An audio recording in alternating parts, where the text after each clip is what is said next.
There we are. Recording is in progress, and I would like to welcome everybody who's tuned in with us today again.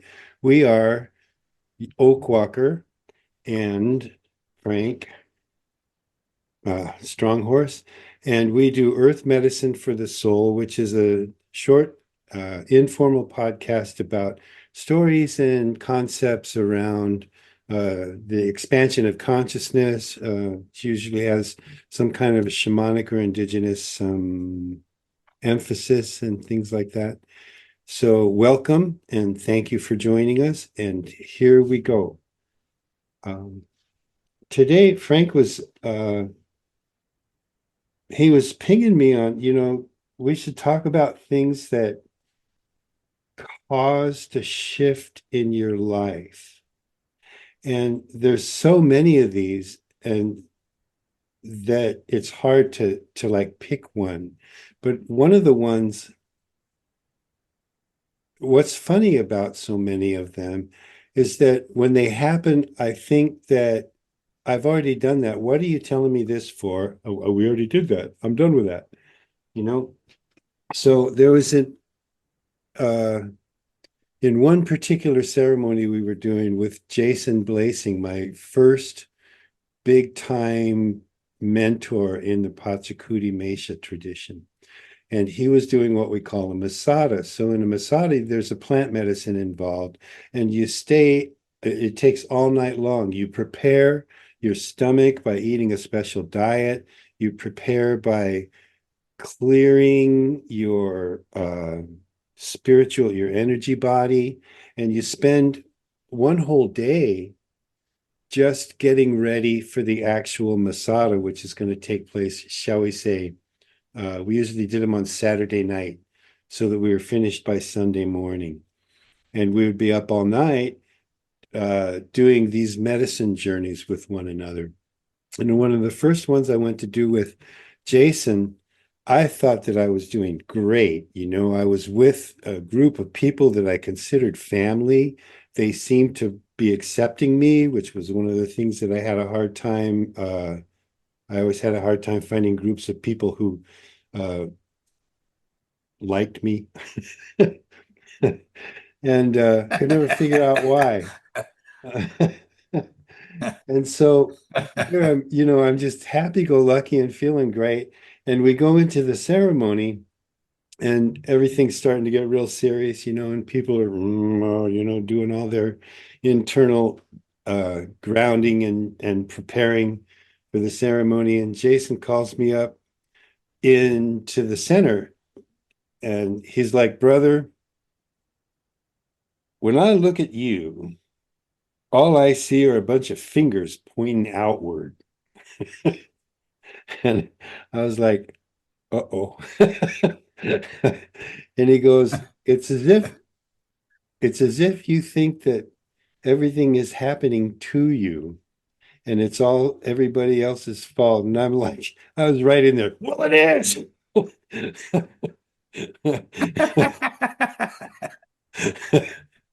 It ain't me. It's all these assholes doing all this stuff all the time. What do you expect me to do? So here I am proving everything that he has to say.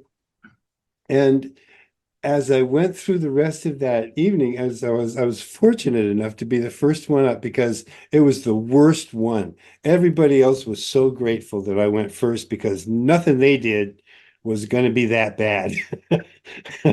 Nothing they went through was going to look anything like that. And I got very, very quiet. And then you go into a dreaming time, which is when your consciousness is way out there and it isn't really related to anything earthbound, if you will. And these are wonderful ceremonies. And I really started going through exactly what all that meant. And it meant that is even as even as good as I was doing, I was still in a state of complete reactivity. In other words, I was an actor and or a reactor instead of an actor. And it just came back over and over and over again. And I could see in each case that there was a choice to be made there. And Viktor Frankl said this and I used to have this pasted onto my lamp at work, where he said the essence of human freedom is the ability to pause between stimulus and response, and in that pause, to choose which direction you want to throw your weight. And I always thought that, Hmm. I mean, I knew for years and years that I knew that that was a basic truth, that it was something that was really, really fundamentally inherent to my existence. But I hadn't been practicing it. I hadn't been taking the pause. And when I came out of that, so the healing process for that was Jason literally put me up, and he literally unwound me until I was sitting down on the ground, and all of that past energy just just unwound off of me counterclockwise, just so you know. And then he wound me back up, Yeah. like putting me back together again, only this time um, a lot less of a victim. And really, when I walked out of that one ceremony, that was one of the ones that really affected me in the most positive way, was facing off the victimhood and the reactivity that I was still doing, even though I did not believe that I was doing that anymore. I got an opportunity to sit down and really take a look at that and really just deal with it. And then he found a way to break off, to just cast that all off with his healing techniques. And then for me to wrap myself in a cloak of comfort and truth that I could rely on and carry with me, so that I wasn't so defensive anymore. Because it really did all boil down to defensiveness. And that was a defensiveness that had been ingrained into me through my interactions with my families, with my elementary schools, high school, um, most of my jobs. I always felt like I was under attack, and I didn't feel attacked anymore after I walked out of that one. And I will be forever grateful to Mr. Jason Blasing for running me through that on that day. Wish Yeah, that was we funnier. have a very similar kind of ceremony called the light dark walk talk mirror. Uh-huh. And you sit in the center of the circle, and then you tell your story. And then they go around the circle and they mirror to your dark side, your shadow. Mm-hmm. And then you go around the circle again and they give you your light. They show you your light side, Uh-huh. And it's a very, very, very powerful ceremony. These are ancient techniques that go back thousands of years, Yeah, and that's what you're telling. There's a perfect story of how someone can take magic and use it in a healing context that exactly. is profound, Mhm. really profound and beneficial. I think the thing that comes to me when I was listening to you is that that aspect, and I think everybody is trained to believe that they're a victim. I think all of us are. I think it's particularly here in the United States. Yeah, It's you have to have that sort of indoctrination to be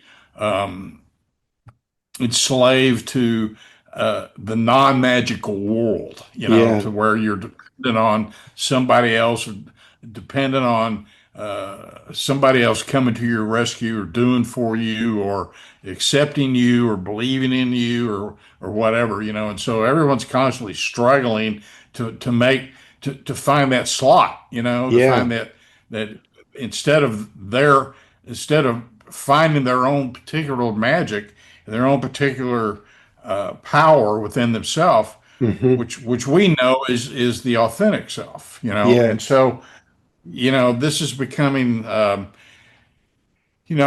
think, here's where the fabric, I think, is getting ripped apart with this shift is that this, it's just going to be like that, that dependency is going, or that victimhood is going to have to be removed, just like he did in that ceremony. Uh-huh. But I think it's going to be done on a collective level, really do. And, and so, you know, but there will be in that time space dimensional reality, there will be an opportunity for people to see their real power, their own individual power within the context of this new environment that they find Hmm. themselves in. How that's going to go down, I have no idea. I'm just sort of really kind of prophesizing, I guess, in terms of what I think the alchemy is going to do Hmm. on the shift, and I think that, but the other things I think that, I mean, I consider you and I both to be sort of on the front lines of the light workers. Uh-huh. And I was talking to Colleen actually the other night, and we were discussing this, and we got into talking about different people in terms of what they've had to encounter in their lifetime, and based to really become empowered as a light worker themselves. The metaphor I used was like invasion of France or the Iwo Jima. And I said it's always the first wave that gets the most flack. Uh-huh. I mean, Yeah. they get hit the hardest, the Yeah. Marines, The and highest they go casualty in and rate. they get their ass kicked, and then the second and third, fourth, fifth waves, they're bringing in the heavy artillery and stuff, And so Hmm. it was actually kind of we were talking about her kids, and then I said I think they don't have they haven't clued into this yet of what their authentic self is all about. They're still chasing that the American dream, Yeah. and so, but I think that more and more people, are going to wake up one day as this shift occurs and go, man, what was I thinking? I mean, Uh-huh. I really think it's going to be a massive collective awakening, and some people will be able to deal with it and will be thrilled with what's happening, and other Uh-huh. people will be pretty freaked out by it. Yeah. And I think that ones that are going to be the most freaked out are the ones that use coercion and divisiveness and hatred to move themselves through their world. That is an extreme expression of defensiveness. It really is. Sorry. Yeah, I totally agree with that. And people who've worked like hell to get their own personal agenda moved up to the front, Hmm. of whatever they're involved in. They feel like they need attention. And all of that is just it's a way to try to cope with this victim bullshit. Because nobody's going to stand up and say, "Yeah, I was a victim. I was good too. I want to Yeah, I tell you." had a great time. Nothing like getting your ass kicked, I got to tell you. But I think a lot of people will.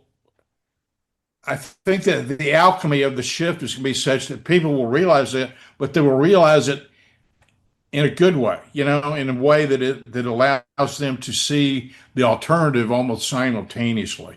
I mean, Hmm. in your situation, I don't know how much time is involved between him winding you and unwinding you, but that was basically what you did within that magical circle. He Yeah, unwound you, wound you back up. So you were able to do what I'm talking about on a microcosmic level. And I think that what we're going to see is on a macrocosmic level. I think we're going to see that happening all over the place. yeah.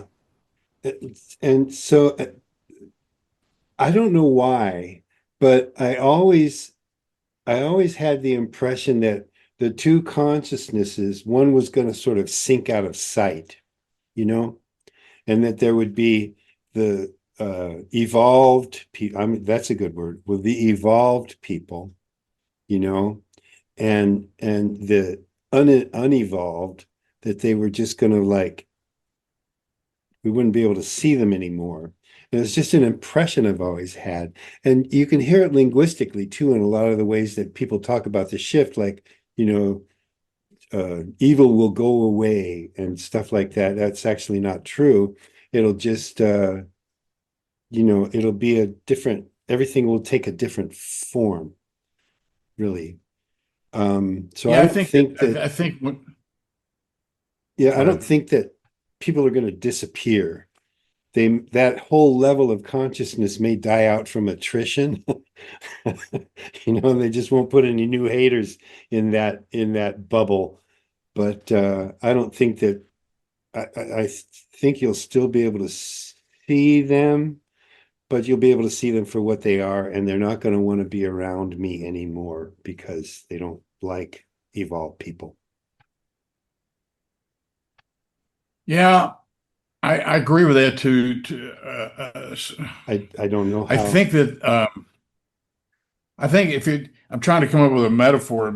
You know, if you went on a hunting trip, let's say to Alaska, and Uh-huh. you know, you had a guide and you were hiking back into the woods there, you know, and you know, the smart guy would be hanging with the guide because he knows the area and he knows how to deal with bears when they show up. You know, the stupid people be like, "Oh, I don't need a guide, man. I'll just trip Yeah, on out here and do my thing," you know. yeah, And I think that I think that that's going to happen on the same scale. You know, I think people are going to really.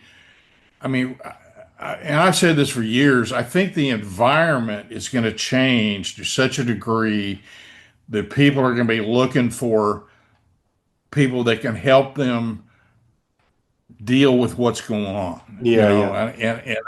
and I just think and I think there's a lot of, there's more out there than you and I probably are aware of people that are qualified to do that, to be guides. You know, You see I more every really think day, more more every every day day. is absolutely true, absolutely true. You know, and you know, so I think that the people that are listening to this that have had some curtsy or shamanic or spiritual work, you know, all of that's valuable. All of it. You know, Oh you don't yeah, have to be massively, you know, 20 years in of ceremonies every month, you know, I mean, or whatever, you know, yep, it's just because it's, you know, as you and I both know, intention is everything. yeah, It's everything, you know, and if you have the intent to be, it's like I think early on we started talking about, you know, oh, I got a great story on this. I've been waiting to tell this. We talked about go out and do 10 acts of kindness, you know, uh-huh. just do acts of 10 acts of kindness in a week, and this will be, it'll radicalize your life. And so here's my story. This is hilarious. So Swifter gives us that warrior task assignment. He says, go out and do 10 acts of kindness and then come back in a week and we'll get to come back together and you'll share your stories. So I'm in Phoenix at the time. So I'm driving one night, you know, well, this guy in front of me in the car drives up on the sidewalk, right? So he's obviously drunk, you know, and so I pull up next to him and I roll my window down and I'm just reading this guy the riot act, you know, calling him every name in the book, drive into this gas station down here, pull in here, you're too damn drunk, you're gonna kill yourself and kill somebody else. Man, I follow him in there and he, you know, he's looking at me like, who the hell are you? And he parks his car and I go, call a cab. Don't try, you know, I just really, and I call him every name in the book, you know, and then finally I drive away and I'm going down the street and I'm thinking, that's got to be an act of kindness, right? That's got to qualify. Surely that works. Yep, And I told it, you know, I said, well, here's the one. I mean, of course, everybody just roared, you know, it's like, you know, but yeah, it's true, Francis. you know. I mean, there's a lot of truth in it. If you'll just go try to do 10 acts of kindness, but you got to have intention. You got to have intent. You have to intend to the universe, hey, I want to do 10, bring me opportunities to do acts of kindness. Uh-huh. Bring them to me. Because you can't just randomly walk around and think, well, maybe this will happen, Oh yeah, Doesn't the work people like would that. freak out. Yeah. It's like you can't And just go and flying it's around town, you know. no, and the whole teaching there was how to do intent. Hmm. How to use intention as a way of manifesting. Yeah, I've been known to tell people because here in Texas, there's a lot of it's the Bible Belt, you know, and um, I teach some kids, and I'll tell them I have been known to say, there's nothing wrong with Jesus. Keep Jesus, but lose the hate because you can keep all the good stuff. You the tradition that you're in wouldn't be a tradition if there weren't, hi, sweetie, if there weren't good things about it. I mean, it has to have some kind of relationship to creator and the benefit of working with creator in order for it to have lasted as a viable tradition, right? But being human, of so many of the traditions, and maybe all of them have a little of this in them somewhere, is that there's things where people just kind of get it tweaked off. And you want to stick with the creator, keep the good stuff and lose the rest. It's not really about the what, it's about the how. Even though your story was like that was a bad how, but it still got the job done. Oh, you come to say hi? You're a sweet dog. Yeah. Say hi to Yeah, the I think that folks. I think that even if you really focus on kindness and trying to actively pursue kindness and do acts of kindness for other people, unrequested, just at the spur of the moment, that it's going to train your body and your mind and your soul to be able to acclimate to the shift. Yeah. I think it's a way of preparing, because a lot of people, I'm sure, are thinking, well, what do I do? How do I, if this really happens, how do I get ready for this or this and that? And thinking about it, I didn't, you and I could both give stories of our shamanic background and the training we did and this and that, but it's, I mean, that's kind of what drew me into Melchizedek, is that I was out on ceremony one time. I was thinking, I love this crazy stuff, but I don't know that a whole lot of other people do. I don't know that this is going to really change the world, sitting out in the, Uh-huh. high desert of Mexico in a medicine wheel. But so, I think so I was looking for, like, what can I do? What can be done to help change the collective in a way that everyone benefits. Hmm. Everybody benefits, and there's not any negative connotations, or you know, you've got to go spend 3 nights in a cave, and Yeah. pray that you don't get eaten by a mountain lion. But I, I think acts of kindness is kind of a. I mean, what do you think? It seems to me like that's kind of a shortcut. Well, so three things came to mind. The first one is that in my hugest epiphany that I ever had, which I think I've shared, but and maybe we'll do it again someday. But at the end of that huge epiphany, when I was shown that everything I think and do and every action that I take, it's like going into an Easter basket and it goes out into the universe and it goes out all around the edge of the universe and collects all the stuff in it. It's just like what I just said, right? And then it comes back and hits you. So they said, it's up to you. What, here I am having this, huge enlightenment all of a sudden. It's up to you. They said, what do you want? And from my background, the answer was obvious. I want to be loved. Never felt that way. I just want to be loved. And they said, so then go and do that. So go and do it. And and this is the next thing. It's one step at a time. What do you do to get started on this path? You take the first step. It's one step at a time. Start giving beauty, start giving light, start giving love, and then wait for it, because it's not going to happen in the next 10 seconds. It might not even happen in the next 2 weeks, but you will if you consistently run this test and do it for a while, do it for a year.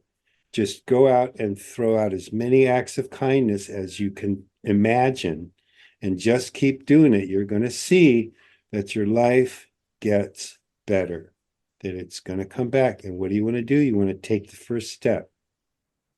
Go be nice to That's a somebody. really, really good point. That's absolutely true.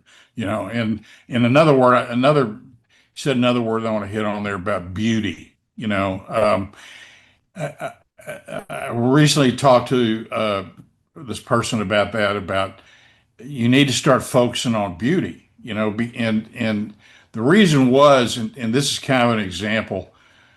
I mean, we were up in a little town, San Sebastian, up in the Sierra Madres, and we were having dinner one night, and there were some guys over there, and they were playing some music or had some music playing or whatever, and and I was kind of just digging on being in this little village and the night and the stars and this music kind of, it all fit together, and it was a kaleidoscope of beauty that I was just immersing myself in, and I was just loving it, I just was letting it, and I was letting it come into me, and being thankful for being able to be there to experience it and this and that. And this person steps up and goes, I wish those guys had changed the channel or something, and I was like, Jesus, like, like what?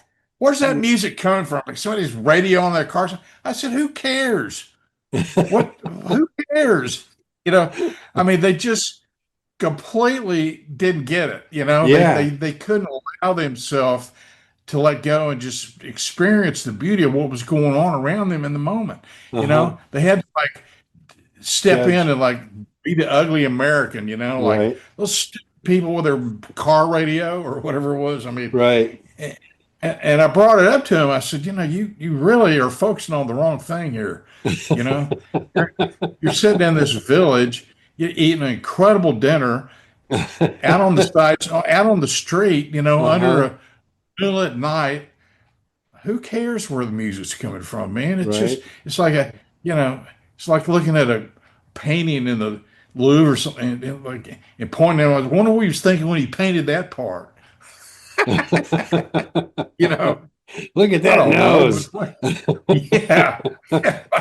What oh my God. Anyway, but so that's really important, that I think if you look for beauty, beauty will find you. Exactly. Perfectly You put. know, it's so it's so important to intention. You got to have intent.